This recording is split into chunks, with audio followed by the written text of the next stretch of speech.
Scott Thomas here with Stewardship Matters. Stay disciplined and diversified. Stay the course.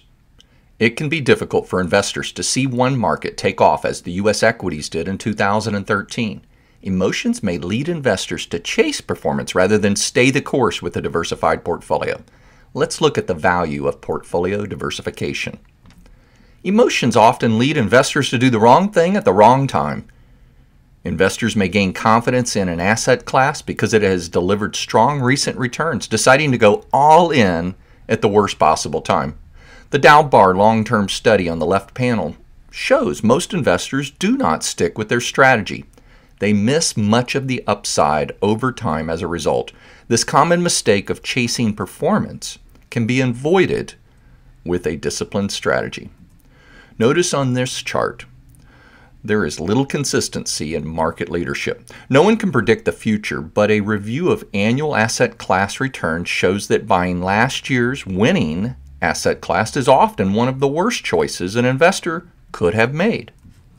What would happen if an investor decided to invest in last year's best performing asset class at the beginning of each subsequent year? Between 2000 and 2013, a portfolio built from last year's winner, the blue line, would have lost 40% of its total value. Likewise, no asset allocation always leads. Some asset allocation approaches are designed for sailing towards your goal in a rising market, and others are designed for rowing towards your destination, regardless of the market direction. The asset allocation approaches are intended to be combined in portfolios to address investor goals by participating in some of the market gains while avoiding some of the market losses. Limiting volatility helps investors stick with their strategies through the market's up and down. Why is limiting volatility so important? One reason is it's easier to stay the course. Second, investing in a combination of asset allocation approaches, the green line, has provided a much smoother experience in making it easier for investors to stick with their plans. Choosing to limit volatility instead of chasing returns may improve portfolio growth over time. This slide illustrates the potential impact on returns limiting portfolio volatility over time.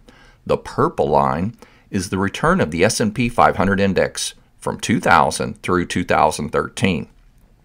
The green line shows the hypothetical result that could have been obtained if an investor had experienced half the losses and half the gains of the market over this period. The ending value for the less volatile portfolio is 33% higher than the market return. As shown, if a portfolio drops only half as far as the market, it's much easier to recover from that loss. It comes down to resisting the impulse to make emotional decisions, instead taking a steady, disciplined approach to investing.